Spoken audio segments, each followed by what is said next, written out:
To make this really Donk? worth his while. He might have to creep under in search of this second player. Hex, that is beautiful. B-side cracked wide. The Blast London Open qualifiers have ended, and M80 is NA's last hope. Spirit also has fallen, and we're going to talk about all those things today on Queued Up, where the lobby's open, the mics are hot, and nobody is dodging. With me today, Patrick, Davis, Dylan, and I'm CJ. Thanks for joining us. Question for the group: what is one team that you've changed your opinion on, for better or for worse? Davis, go first. I'm going to go with Furia. I think they've looked really good. Ooh, yeah. 20th all the way to 5th. That's crazy. It is. Pat, what's yours? He stole mine. It's gonna be Furia.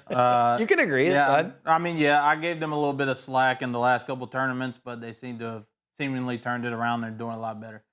I'm taking M80. I think they've looked awesome. I love rooting for them. They're a fun team to watch. What's yours?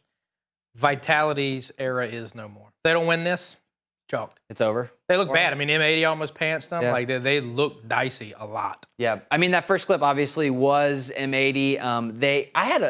I don't know. You have moments. I didn't have the Mongols to watch this one, so I had to find a team to attach myself to, and M80 just became that for me really quickly. But here's their bracket run as they went through it. You know, in some ways, and I know everyone is going to say this, but the Group A, as with the teams that were in there, was kind of light. This is not weak. It was a little weak. Na'Vi was probably the one that maybe should have made it through here. Virtus.pro had their own kind of reckoning to deal with, but MA took both those guys down. They didn't make it look easy, but they did get the job done. Totally. That's the thing too, is like these teams, even though they are maybe weak and like not on a good terms, versus like the top teams, compared to like a team like M80 coming into this event, you would think like they should be able to handle M80, and M80's just really stepped up and showed that they can compete with them. That's just the bottom half of the bracket. Their first game knocked them into the loser's bracket. That was a winnable game. It was. Like, they went toe-to-toe with what some people would argue is the best team in the world, and it's like, yo, that's crazy. That's a crazy run. Your hardest challenge was them and Na'Vi, and, like, they handled one and not the other. That's crazy. I mean, they did get 2 wins to get there. They're very deserving to be in the event, and, you know, impressive all around for them. It was. Agreed. Fun to watch. Let's go to our next thing. We're going to look at the Group A as just all the teams, the overview of it. Throw the bracket up for us really quickly. Ultimately, FaZe is kind of the story here that is a little bit, I don't know if surprising, but they definitely made a run to the actual winners finals. They did lose to Vitality, but it was quite the journey for those guys. Yeah, I mean, it's just kind of like you were saying, it's just, don't get me wrong, I'm happy that FaZe have made it far and that they're in the playoffs, but like it's just like Group A was just so weak. When you look at it, it's like those should be the 2 teams that make it out and qualify for playoffs automatically, and they were. And so it's like I'm happy for FaZe. Like, yay, you've added this new guy and you've made playoffs, so that's really good. But also, like, I kind of think it's a little fraudulent. Well, let's take a second too and talk about, I mean, there's the elephant in the room with VP. So they lose these series, they fall, they basically DFR'd. And then Electronic gets dropped from that roster. Changed Perfecto to IGL, making swaps up immediately. It's like, it did feel like the team was kind of cooked. Yeah. So, I mean, it didn't feel good. I mean, I think they only played 3 or 4 events as this current roster. But, like, they didn't feel good. They didn't look good. But, I mean, a lot of teams didn't. And for this to be such a weak group, that's why, you know, it's hard to harp on, like, Vitality for obviously winning it. But it's like everybody else in this looked arguably bad. Like, Kerrigan was, like, drop 50 in a series. And that's your finalist. And it's like, then you have VPs dropping players the day after you get bounced. And then Na'Vi's in shambles, and it's like, dude. Yeah, I would not. I mean, I would have taken a Na'Vi, a VP over any of these teams kind of made it to the bottom. I wouldn't have put my money on M80. I wouldn't have put my money on some of this stock on the other side. So it's interesting to see the bracket kind of play out that way. It's also one of those, like, again, we're looking over here. Kerrigan's dropped 43 in this final series. It's like, it's crazy that the player that played Vitality effectively the best is a guy named Lake, who before this event we would have never talked about, but it's an M80 player, which is crazy, right? And it's like just insane. We better say, Davis? Brokey almost has 90 kills. That's absolutely crazy in 3 matches. Like, he was popping off. I think good for Brokey too. I mean, we were talking about how he wasn't the thing, he isn't it, and I still don't think this roster is like in a great spot. But I mean, dropping 90 kills against Vitality, that's pretty. They also insane. had double series point.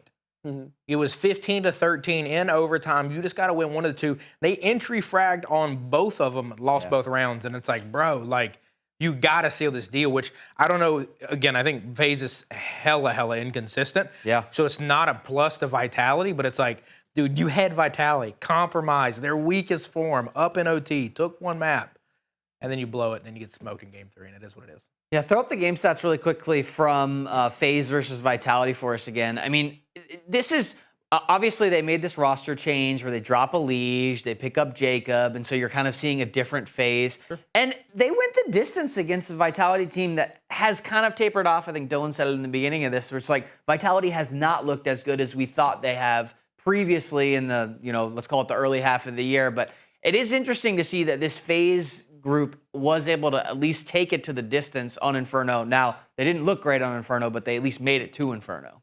It's also wild. The last event on the right side, all you saw was a Legion. Crazy. We don't see Jacob over there. It's wild. Seems kind of targeting to me. I don't think he's the problem, to be clear. I think it's the guy that went negative 43.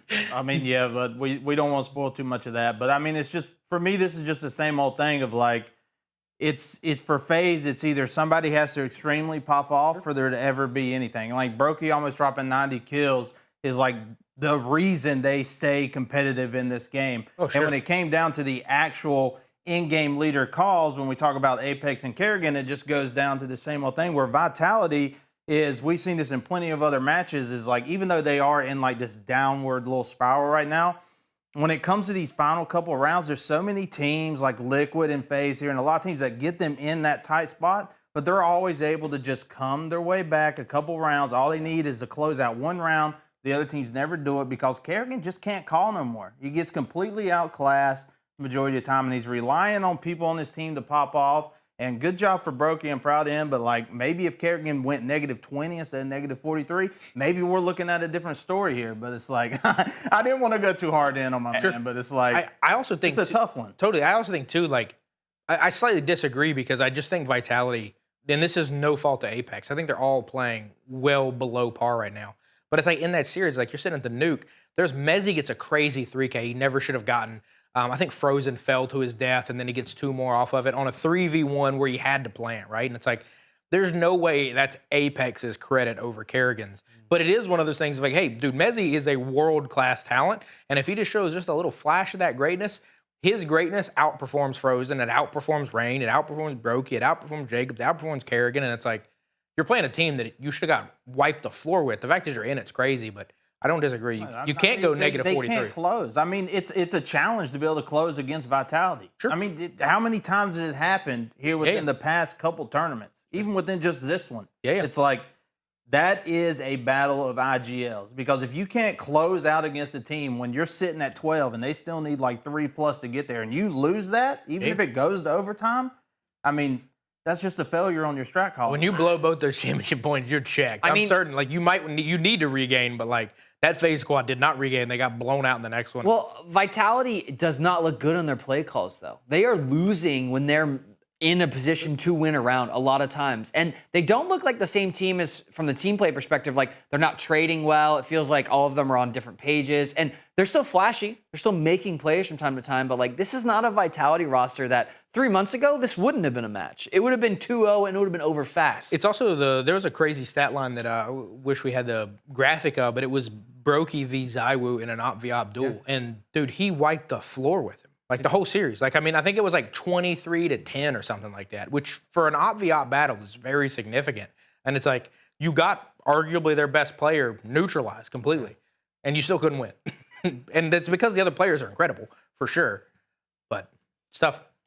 The fall-off of Zywoo, though, it's like you're saying it here. It's just like, where is he? I feel like he's not even on the map. Ever since he missed that shot on Inferno. Yeah, Mongols. Inferno against the Mongols. Like, tainted him. I know, right? It's just like they've kind of, I mean, there's been a couple signs before that, but that was a turning moment in the whole team. But I think this series is not that FaZe is on the rise, is that Vitality is falling. Well, it's just super weird. I mean, like, for that whole stretch of, like, the first 6 months of the year, they would 2-0 plenty of teams. Like, they would 2-0 top teams. And, like, now every single series they played, whether it's M80, whether it's, FaZe, whoever else, they drop maps so consistently in these series now. And we are in a little bit more of an online era, so maybe it does have to do with being online versus in person. But, like, dude, that first map versus M80, they got clapped.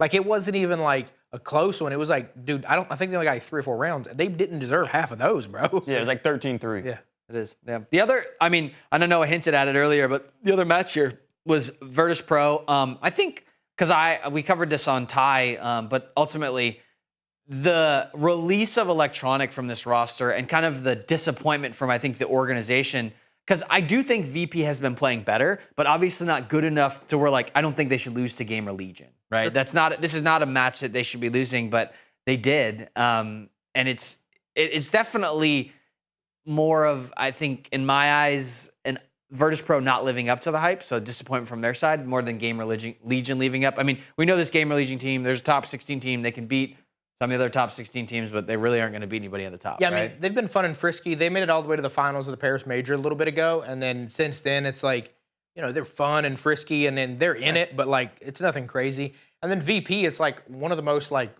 historic orgs ever. You have an academy roster, you're developing talent, you're one of the few that actually curates, grows, and like brings players in. And it's like, for these to be your results, like, it's not good. And like, we're starting to see with FaZe, and we harp on them a lot, but it's like, you know, with Nip and VP and Astralis and some of the old guard kind of falling, it's like FaZe is the only one that's still around, and it's, you know, are they around? Like, how relevant are they now? Yeah. I was actually really interested in this conversation when I saw it on the thing for the day, but I kind of, at first glance, I thought it was more of an upset than it really was, but I looked back, and I mean, so the last 2 times they played, Gamer Legion has actually 2-0'd Virtus.pro, but Virtus.pro hasn't beat a team in the top 5, which, like you were saying, Virtus.pro is a giant of Counter-Strike. They're one of the all-time names. They haven't beat a team in the top 5 of Counter-Strike since March 23rd, and they beat Falcons in a 2-1 series that went but 2 games went to overtime of like 20 rounds. So it's like, they just haven't been performing, and I think they finally pulled the trigger. I think they've honestly waited a little bit too long to pull the trigger on switching up the team. Electronic, don't get me wrong, he's a tremendous player, but he just hasn't. There's been a lot of clips of him like being super hostile, in my opinion, like yelling at people in matches, and I just think that ruins vibes for the whole game. So it's like, I'm kind of glad that they've pulled the trigger and they're willing to like change things up like we haven't seen FaZe do. I think it's time for IGLs to be kind of held accountable on a few different teams. So I'm excited to see, you know, where they can move from this, because Virtus.pro has always been one of the, you know, the giants of the game. Yeah. We'll see. I don't know. The future for them will be up in the air. Let's go to the feed. We're going to jump over. Dylan, why don't you give us yours to start us off, man? Yeah, so mine's a little bit of exciting, I don't know, maybe we'll call it drama is the best way to go about it. Sponge was talking about some stuff online. He made this tweet basically just saying he's excited for the Fissure 2. Just mostly because there's going to be some exciting matchups, and you know, some of the big teams aren't going to be in there, but hey, there are some others. And what ended up being the fallout about this, and my overall point is, are CS fans too much, is he got absolutely flamed for not talking about Aurora in this. Basically, all the Turkish fans basically saying every hateful thing you can imagine under the sun for him. And he had later mentioned that, like, hey, you know, I literally just wasn't thinking about them when I was. It's not me targeting it, but clearly you fans might be the reason I won't talk about them in the future. And it's like, I get it, but at the same time, like, are CS fans, like, being completely out of pocket? Because like, it's one of those, like, they're going complete explicit in a foreign language at this point, just because you didn't mention his team. Turkish fans are pretty crazy. I will say that from the soccer world as well. Like Turkish fans are pretty passionate, but I think it's honestly kind of cool because it's a team that a lot of people have overlooked. Like ever since they've kind of made the switch to Aurora, there hasn't been much hype behind them. Like Eternal Fire, they were a good team that people were talking about when they were making a run. As they switched to Aurora, no one's talked about them. They finally at EWC made their way all the way to the grand final, and teams still aren't people still aren't talking about them. So I mean, I don't really mind it. People, you know, if they like the team, you're a fan, stick up for them. I think they're a forgotten team. Yeah. Like, there's normally 4 spots in the semifinals, and they aren't a team that's going to be there if you have a Mongols, a Vitality, a Maus, and a Spirit there. And so it's, like, really easy for them to take that 5th spot and just, like, I don't view them as a team that is in some ways deserving of top 5 because they don't normally beat the top 4 teams almost ever. I actually think they are top 4 in the VRS right now. I think they're ahead of Mongols. But it depends on the year, because I think to your point, the EF part hurts because, like, the beginning of the year, they're one of like 4 teams to beat Vitality, which at the beginning of the year was significant. They were in finals heavy early into the year, and then when they kind of rebranded, they fell off. But to me, it's more not just about the team, but it's also like the fan involvement in the piece, because like, you know, we joke about the Falcons not having any actual fans that aren't paid for, but it's like you get to see like the French fans, they go all in for Vitality to support them. The German fans, they go all in currently, and it's like, there's passion, but then there's also like, you're just blindly hating a dude for not mentioning your team. When I truly believe Sponge was just basically like, I'm excited about these 3 storylines. And people are like, oh, why didn't you mention them? It's like, no hate. It's just weird. It's weird coming at him. Counter-Strike fans have always been over the top. They're always extra for no reason. I mean, I brought up multiple times on here in previous episodes of their forced hate of anything that is good or something they don't like. They always just go over the top about everything. And and that team, it's like, sure, every country has passionate fans except for maybe NA when it comes to Counter-Strike. But it's like, yeah, people just go overboard. It's just your team. Like, no ill will. Like, let's get offline for a moment. Just go live your life. We just want some kindness, Like, right, please. Pat? We just want to be kind. It right? don't even necessarily have to just be kindness. It's like, you don't have to, like, go all out. Like, it's not that serious. It's one of those things like, hey, why didn't you mention Aurora? Not, I hope terrible things happen to your mother. It's just a dramatic transition. I just think it's easy to also forget Aurora. Like they're very forgettable. Well, they're a bad 100%. To me, and this That's hurts where I you say, a lot. if you're a fan of them, like, okay, speak up. Like, make it where they're not forgettable. Yeah. To me, this will hurt you a lot. But to me, Aurora and Mongols are so interchangeable. Like, to me, it's a coin flip, the same group. They're both national programs. Like, it's cool, and I think that's a cool thing. But it's like, cool. You're like sixth, whatever. It's fine. Next topic. And Davis, what do you got for us? Let's see. Oh, I have the Vitality run through this playoffs because with Spirit being out and Mongols not being here, I think if Vitality don't win this, I think I'm agreeing with you 100%. Like you were saying, the era is done and they have fallen off. I want to hear everybody else's thoughts about that. It's crazy. I mean, look at the teams that are left, bro. Like, that's their post. Yeah. They're over here like, two big teams are out. It's got to be us this week, I guess, dude. If it's not, bro, chalk it, pack it up. Go through MaTYS. I don't disagree.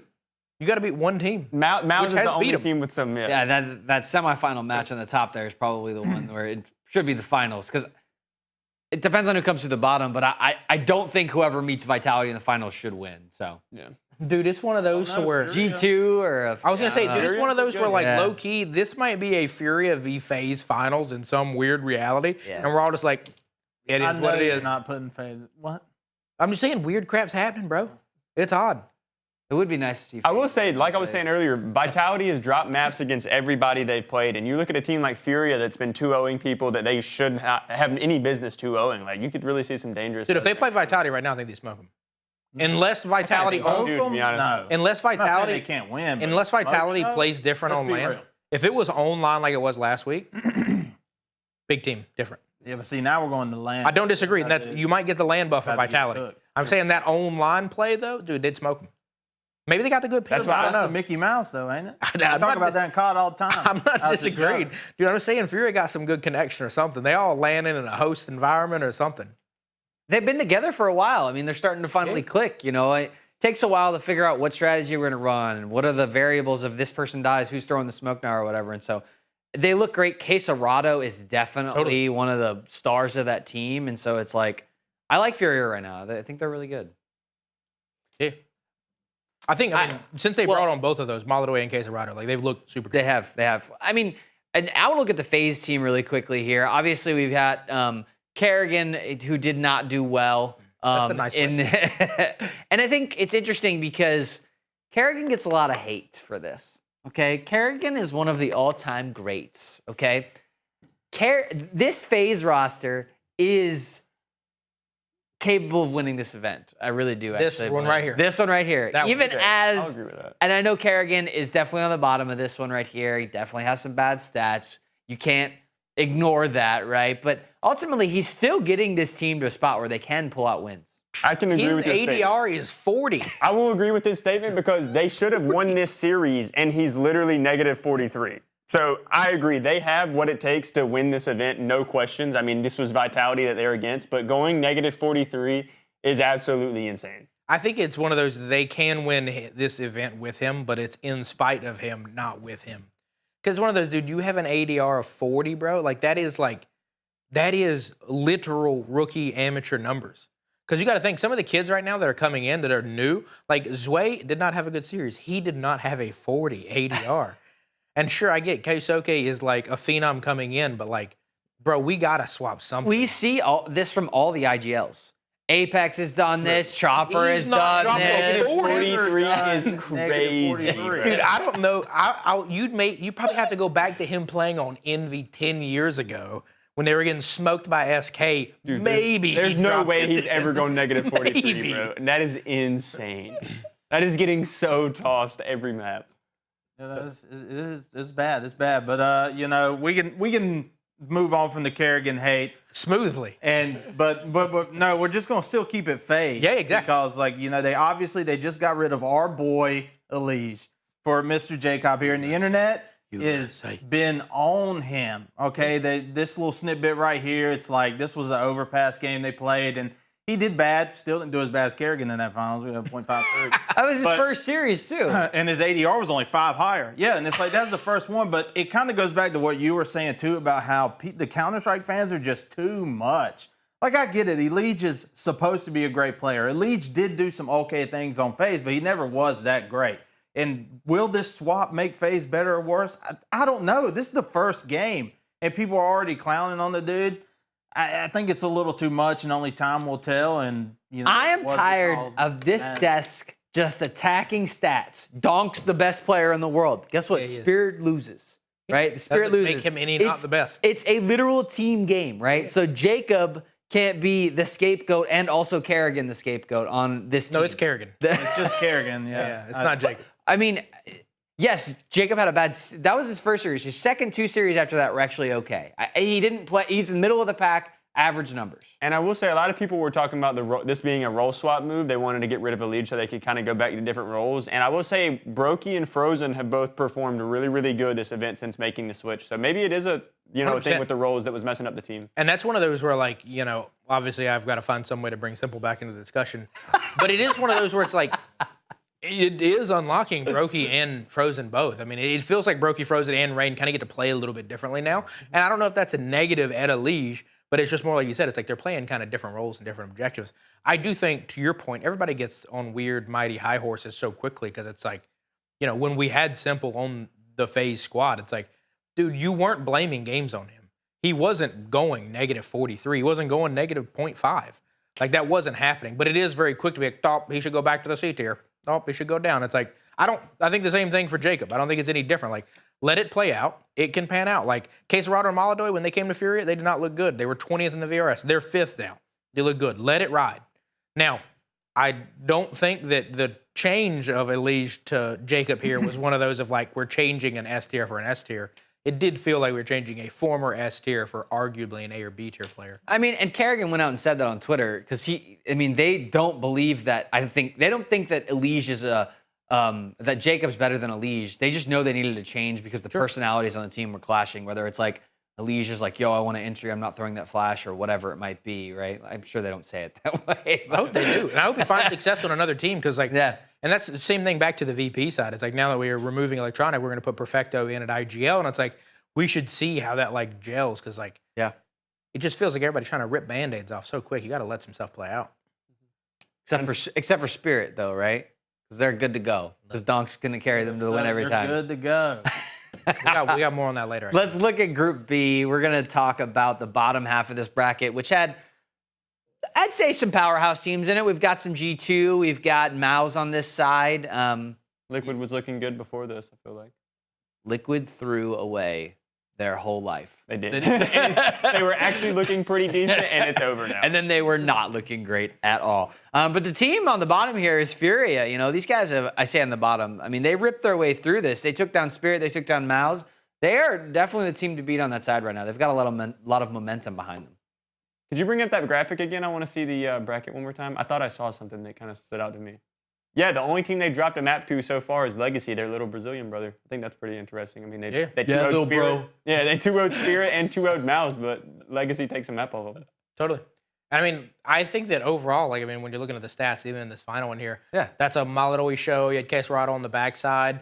We actually got to see some good falling out of there, which was really nice. I think that with his experience on LAN, you hope that translates the online performances here.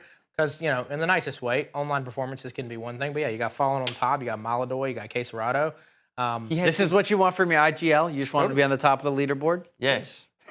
Yes. It definitely helps. Look at rolling up there, Well, it's also like I totally get that this is only a 2-game series because they kind of ran through it.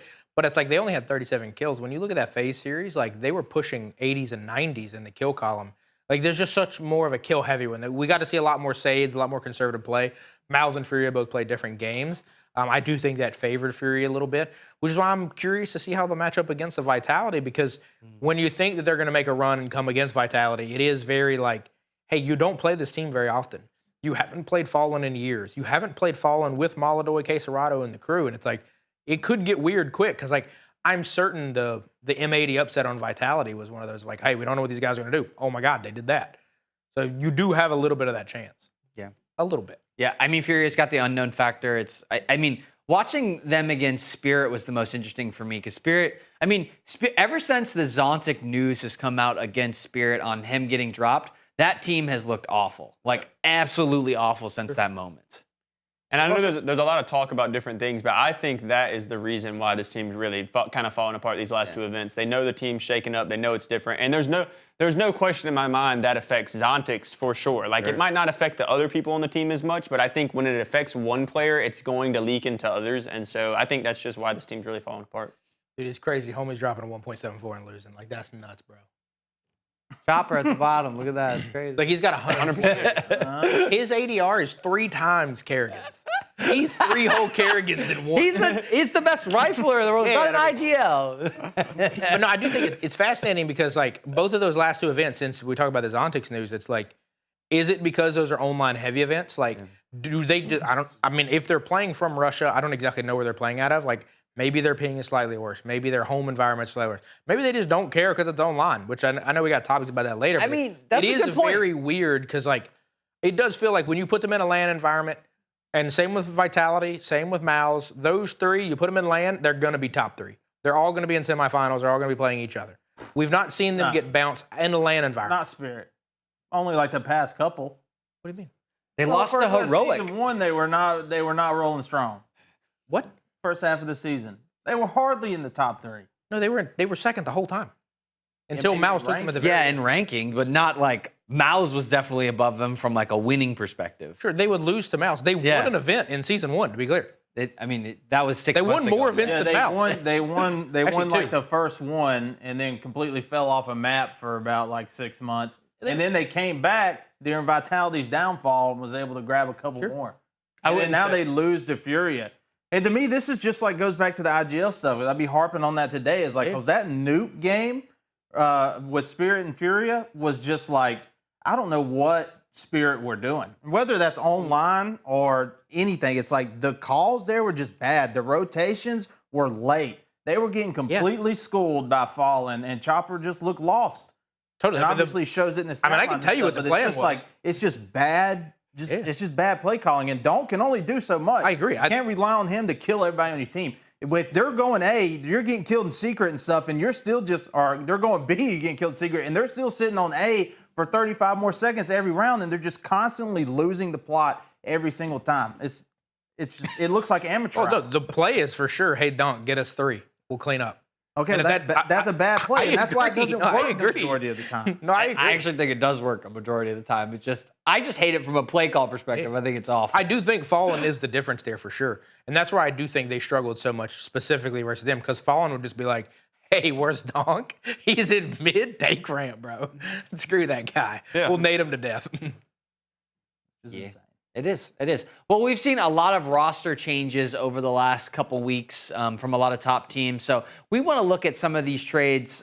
So Davis, what's one team? What do you think about these roster changes? I think the changes that G2 has made, I think it's on the next screen maybe. Yeah, right here. The sunPayus and MaTYS joining G2. I think they've tremendously improved, and I think they're on the upswing. I think Saul as well is a coach that a lot of people have harped about, saying that he's really, really good. He led Heroic to a lot of success back when they had Kicks and Tesses and everybody.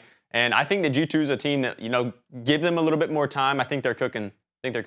You know, this G2 roster has gone through quite the plethora of players recently, right? We started with the Nico, and then we have MaTYS dropping from them. And G2's really been through it on the fact that they've got some money from some of these trades, but their roster has definitely changed a lot, and Snacks just departs from them as well, and so you have just this different look to them. But they have looked better, even though through all the changes that are happening for that roster. So it is interesting to see them. Yeah, they say top 10. That's crazy. Yeah.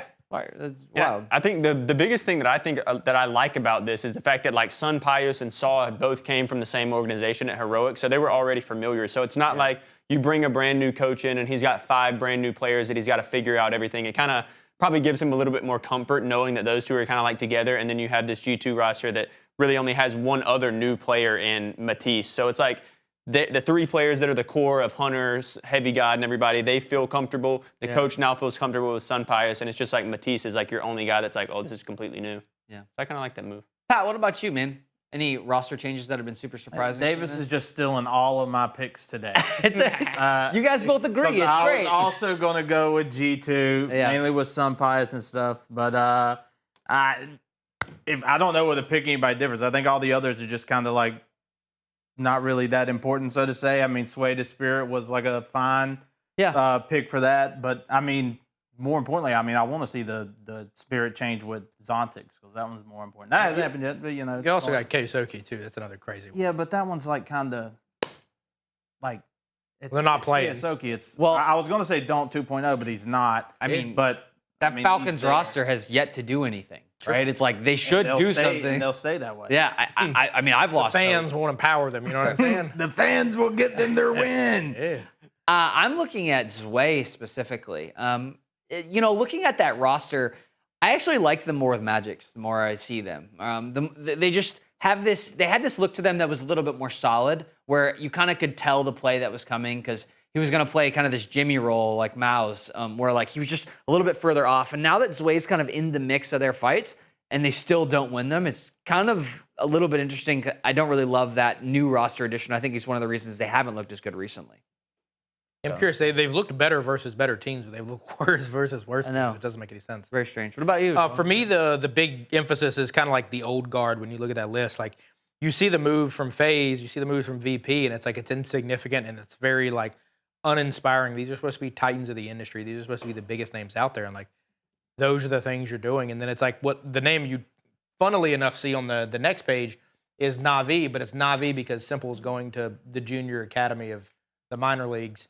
But you also want to see things out of Na'Vi. Like, you want to see these old traditional orgs do good. Yeah. I do think that the Simple move on here is probably going to be, in the end, the most impactful because the way he's currently been playing, like, I have no doubt he will be in the major in the fall currently. Like, someone is going to pick him up. I do not think it's going to be on that roster. That roster does not look good.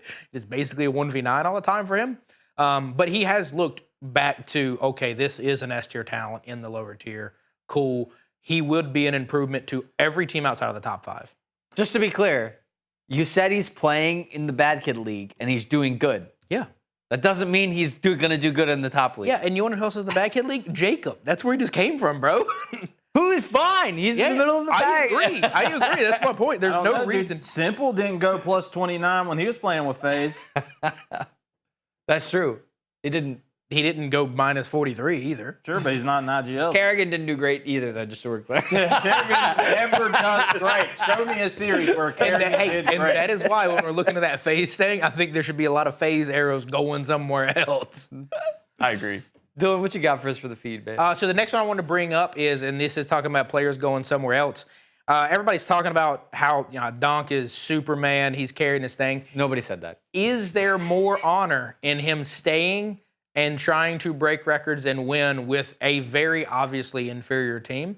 Or would you value it less if he goes to a powerhouse and just shatters everything and runs the score up? Replace him with Tessis on Falcons and see how he does. I think that would be a comical idea. I don't know. It's like, I don't know. Because if you take him off that team and you put any player in the world into his spot, that team is not a top 8 team. No. So arguably, you can put him on almost any team, and they're immediately a top 8 team. What happens if you put him on an actual top 8 team? I don't know. Like, it would probably be nuts. Now, I'm not saying, my question is more of like, is that honorable or not honorable? Here. Well, are we saying that Spirit's not a top team? Without him. With or without Donk? Without Donk, they aren't. Without Donk, they are not. Okay. With Donk, they are. Is it more honorable for Donk to stay and not win as much, or to leave and win exponentially more? It's more honorable to stay. Okay. He's the Russian promise kid, bro. This is a Russian organization. Go to VP at He's this came rate. from the academy. Like that's their kid. He's got to stay with it. He never looks happy. He's never gonna leave. I would never want to play with him because he's never like, oh, this is great. I have such a good time. He's always like angry. Yeah, because you traded Zontix, or you traded Chopper and Magic for now. We're leaving Zontix. All you have is Shiro. And Shiro's good. I like Shiro. He ain't leaving this team. I think if I'm Donk, I am looking to leave and try and find a better spot. He's not. He can replace Kerrigan on FaZe. He literally has this team. He can do whatever he wants with this team. Like, they love him. They've said they're never going to get rid of him. Like, if he wants to, he could tell right now, hey, Chopper sucks. I want a new IGL, and they would do it.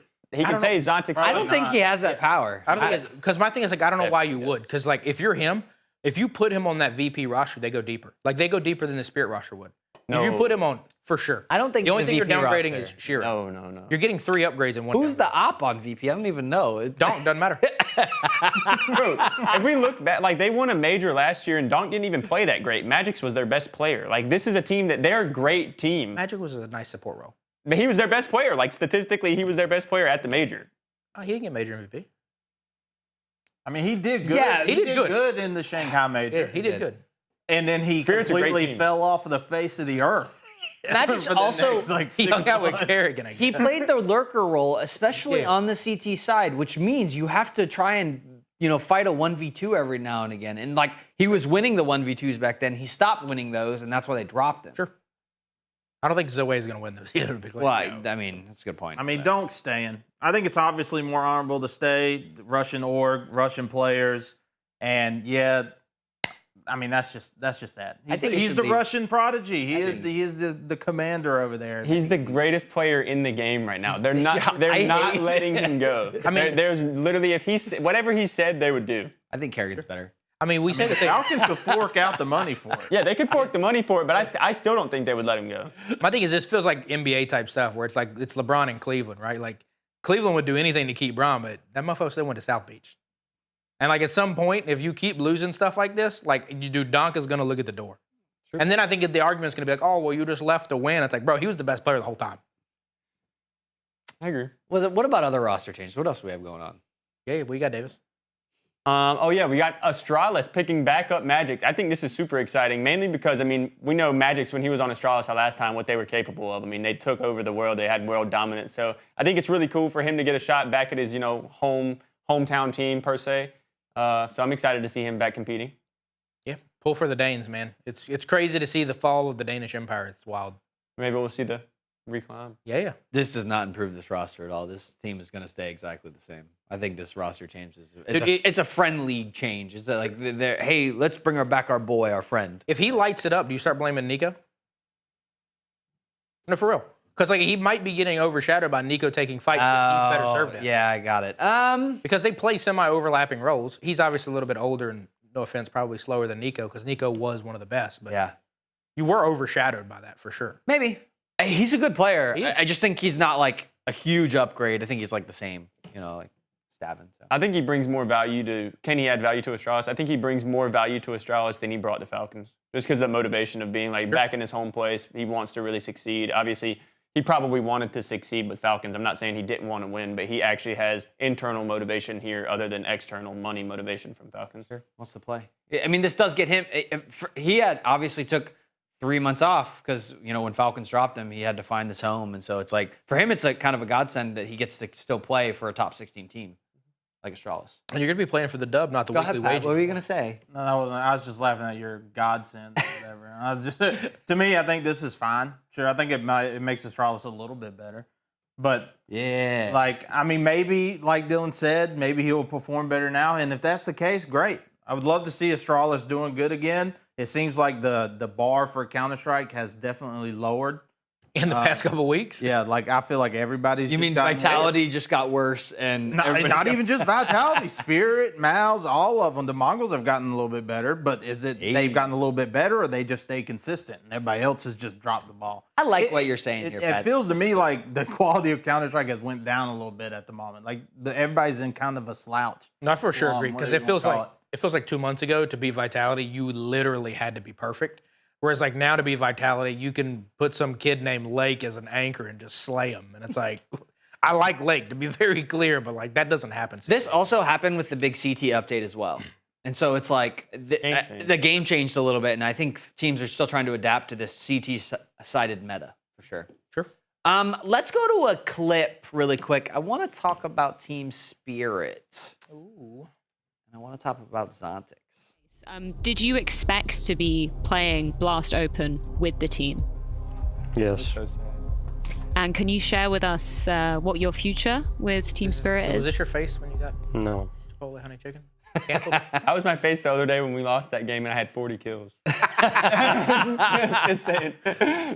It's definitely kind of a somber moment for Zontix. The fact that he got asked the question, he clearly couldn't answer. But this is definitely part of this Spirit roster stuff.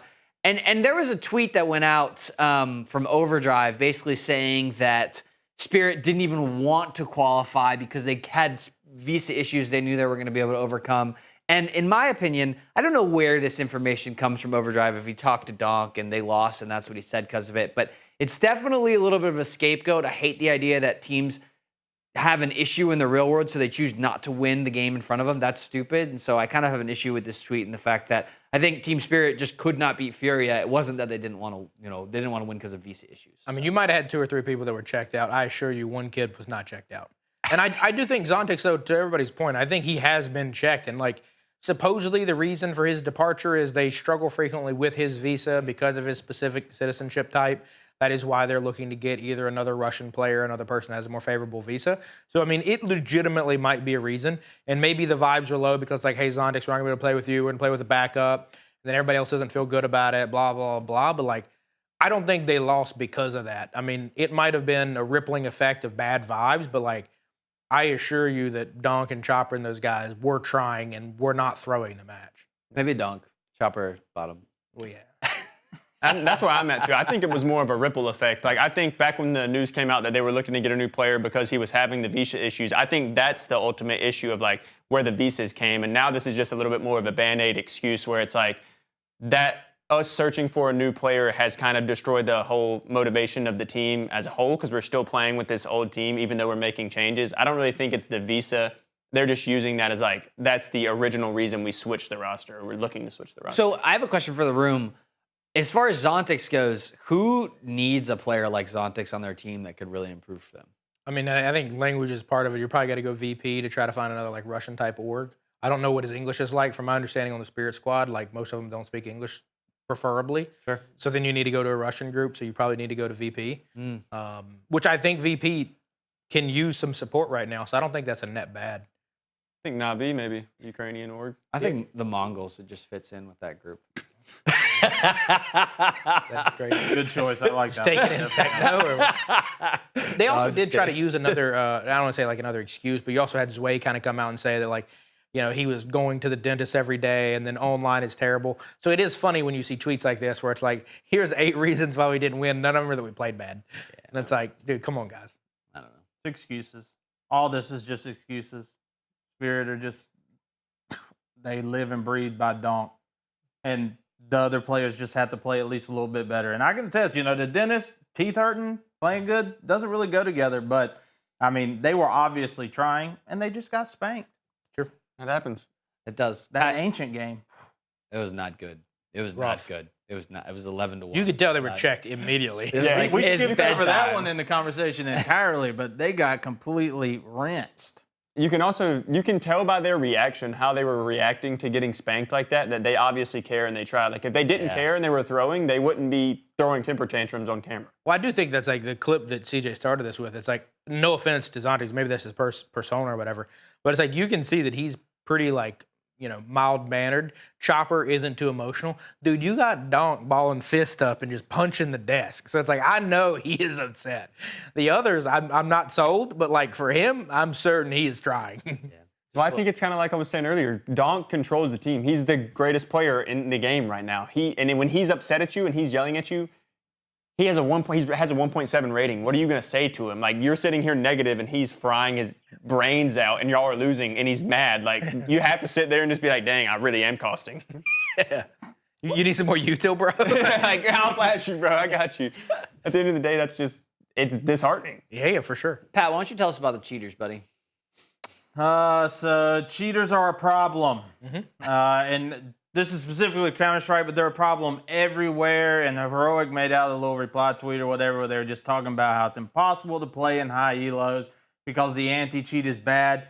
Valve's have issues with this. Every game's have issues with this. But cheats are just because they're on the rise. Everybody's a cheater nowadays. It's like it's hard to escape it. It's so easy to access these cheats. And the cheats are just becoming more and more advanced to where they're becoming undetectable. You're running them on little chips you can put in your mouse and your keyboard. You can run them on a second computer that then detects your game. It's like there's so much that goes into it, and it's unfortunate because it ruins a lot of online competitive integrity for a lot of players. Maybe it's up-and-coming players who want to go professional, or even just the professionals just trying to play. Even if you go to FaZe it, it's like you're still not secure in anything you do. Sure, they may ban faster over there, but it's like cheaters are just a problem, and it feels like devs are not really addressing the issue, or they haven't found the right way to address the issue to actually be able to do anything about it. And it sucks. I don't think they Right, want to. Davis? We complain about cheaters all the time. I don't think they want to. 100%. Yeah, I just don't think they want to. Oh, you think it's a money thing? Yeah, for sure, because it's like the solution is you IP ban them. Because a lot of these people are repeat offenders. They've done this multiple times. They bought additional accounts. CS is free at this point. Sure, you can pay 10 to 20 bucks to get a Prime account. Who cares?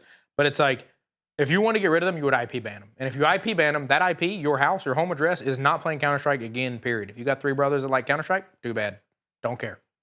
That would set a precedent. But why would you do that? You're losing 3 players at that point. So I like. Counter-Strike's free, though. Hey. Well, that's what I'm saying. If But your your IP IP is ban, the same. yeah, your Yeah, IP would be the same as your house. It would. You could. Yeah, but I'm saying, like, they're not making money off of, like Tarkov, for example. Oh, no, they're right? making- It's like people buy multiple accounts. Like, so they're profiting from cheaters, so to say. For sure, but they're making Counter-Strike's not profiting. they're making off money that. off the you get free skins in the game. So I'm certain a ton of the cheats are actually probably just Chinese lobbies that are farming for weekly case drops. But then the other piece of it is like you grind those accounts up to get them rated off of cheating. Then you sell the rated account on third-party sites. And you just go and make another one. And then people want to buy the account, so then the demand's there. So like it helps Counter-Strike from a PR perspective. But Like it doesn't cheating help doesn't Valve. positive. It doesn't help Gabe get another yacht. Well, he bought the yacht company, so he's good. I wanted to comment on that because I think that's another reason why the cheats are so just dominant in these games is just like how much money the cheaters are, or how much money the devs are making off of the cheats, whether that is they're ranking up accounts, boosting accounts and selling them, or they're selling the cheats just straight up. Like there's just so many ways that people are making money off of it, and they're not going to stop doing what if they can make money from it, they're not going to stop it. So Totally. The interesting part to this conversation that I like a lot is, do you guys think it would be fair for people to be able to give their driver's license or some kind of identification behind an account to be ban able 'em. to ban those folks? Yeah, ban him, I don't care. Dylan I likes would it. love that. You would like love that? Pat, would you be willing to do that or no? I think that's a little too much. You think so? Lock him down. It's fine. I mean, I'm big team like on Face It and stuff like that. Like if Face It, which does handle cheaters better, which I'm more interested in Face It than standard lobbies for the most case. If I was trying to be an aspiring pro, obviously we are well past our prime in talent. Davis still got it. Davis maybe not, but the rest of us. But so it's one of those things where it's like I would want to know that I'm playing in a tournament with people that are just beating me. I don't want you to be beating me because you have walls. I don't want you to be beating me because you have an automatic head tap. Yeah. It's like that's the part where it's demoralizing. I wouldn't if that happened to me in a tournament in Face It or whatever other league. I'm not playing in that league again. I'm done.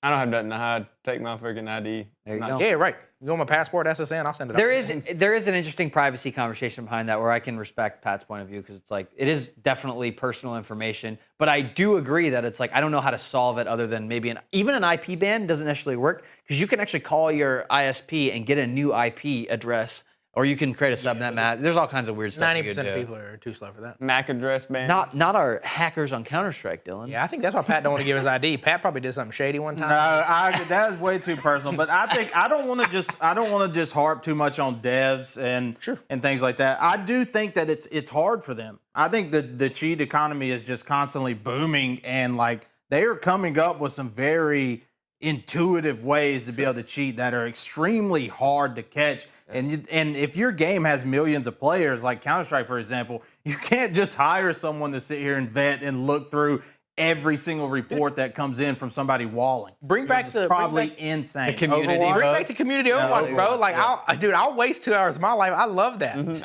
to love ban that this shit kid. too. Let me ban this kid. Yeah, I mean, I agree, though. It's crazy because, like, people are willing to cheat in stupid games like Tarkov and Vacuum and dumb stuff like Whoa, that. buddy. But no, Whoa, it's buddy. one of those, like, that is a game. That's what you respect. call that game. Let's have some You put respect. some respect on the Tarkov name, It's one brother. of those things, like, the cheats in that game where people vacuuming up scavs and that, like, that's not even impacting another paper. That's not even a PvP cheat. That is basically a PvE cheat. We're cheating to get better loot and, like, not even interact with players. It's like, if people are willing to do that, yeah, they're going to for sure cheat to beat somebody in Counter-Strike. It's crazy that the bar is, like, where it is with society. Well, it's the same thing. They're selling in Tarkov. Like they're selling those. The reason they're doing that is because they're selling the items. They're literally taking people's real life currency because the items are so rare and hard to get for tasks. Like they're just gonna sell it and give it to them, and it's just Ready Player One, buddy. There it is. Microtransactions galore, baby. There you go. Interesting conversation. Obviously, we all hate hackers, and so if you're a hacker, go jump off a cliff. We'll see you later. We hate you. yeah, we hate you. But Pat won't take your ID. Speaking of things and people that were right about everything, which is me, let's look at last week's pick'ems and see who did the best. Spoiler alert, Mongols won and Gamer Legion won, and I picked them. Wait, what? No, the Mongols didn't win. I don't even know.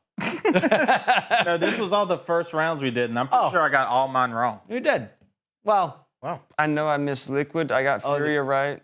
Furia was right. I can't. I picked Gamer don't Legion. even know what I had. So I had Fury. I wasn't really right on everything. The only one that I blew was Liquid, and That's boy, did we miss that one. absolutely correct. What's crazy about the Liquid thing, and I don't think we got a chance to highlight it on the show, is that I believe they have dropped far enough into VRS to where they are down to playing like locals. They're not invited to European majors. They're not a European auto qualifier now. Like they are playing little bitty lands to get enough points to hopefully get in, which is really sad to see because that's a pseudo-American org too. They need Zontics. Maybe they need Simple. Simple and They Zontics. need Simple and Zontics. That'd be a lit squad. They're gonna absolutely run these lands though. They'll be back. They pretty actually look good at the end. Just at the end, you're playing S tier team. soon. Yeah. Let's look. We obviously have the playoffs that are intact for the London Open. Vitality on the top, MaTYS and M80 going to face off against each other. And then on the bottom, we have Furia, FaZe, and G2. Dylan, give me your finals. Who do you got? I don't want to quickly highlight all of these matches are no matter what on paper, given what we just saw, they all look like they should be incredible. I agree. Yeah. Which is crazy. But based on what we previously just saw, dude, I think Furia is going to get it done over MaTYS. Oh, Furia and MaTYS in the finals. Because MaTYS just beat Vitality. I'm going to go on the high. We're still going to get another MaTYS through. And then Furia just whopped MaTYS. Pat, what you got? What you think? I'm going to take a different approach. Vitality, for me, is still going to be in the finals. Okay. But this is actually G2's moment. Okay. G2's moment. They overcome FaZe. They shut down Furia's streak. And then they take down the Wimbling Vitality in the end. Interesting. Davis, you want to go? You want me to go? You go first. I'll go mine. first. I'm still crafting. There's no way I'm not taking MaTYS. I think MaTYS is going to go to the finals. I think they're going to take down Vitality. Vitality's on the downward trend. And I'm with Pat. Oh, I'm with Pat. I would love to see FaZe. I'm actually going to pick FaZe because I think they can make it through there. Negative 43. If he does negative 30, they win there. I do So think Brokey also has to still go plus 29. I think they can win against G2 and Furia to get there. So, Davis. I'm gonna go MaTYS, and I kind of like what you're saying. I actually really want G2 to bounce back too. I'm gonna go G2. And I'm Heavy gonna go God, MaTYS, yes. and I'm gonna go MaTYS to win over G2 though. Dude, this has got to be the first time in 6 months nobody has chosen a Vitality win. I know. And everybody's giving the option. Not like it was like pick or draw. Like I think that's a No, I testament was how- told before the show I couldn't pick Vitality. Dude. That's crazy. I don't know who paid you. Probably G2. Heavy G2 God's paid me a fine. lot of money. Okay, that MaTYS money Hey, to support them. They did. They got it on the way out. So MaTYS, Nico, dude, they made some good moves. They did. They did. Dude, Lake could default everybody though. I mean, That's if they true. We could round see one upset M80. MaTYS, that'd be wild. Oh my Yeah, God, yeah. M80 is not making it past the first round. Okay. I just think I would think love it's a to see it. I think I would didn't love to lit. see it, but I just think land might be a little bit too much. M80 versus Dude, especially MaTYS and Vitality are the two teams that they'll have to play. Like, that's freaking dude. crazy. M80 versus FaZe in the finals would be like S tier. That would be S tier generational. Yeah. Counter-Strike's dead if that happens. Literally dead. Well, let's not start talking about Valorant. Thanks for joining us here on Queued Up. It's been another exciting episode. We'll see you guys next week. I hope whoever you pick to win does in fact win, and I hope it's M80. We'll see you guys next week on the following show. I hope you have a great weekend. See you soon. Bye-bye.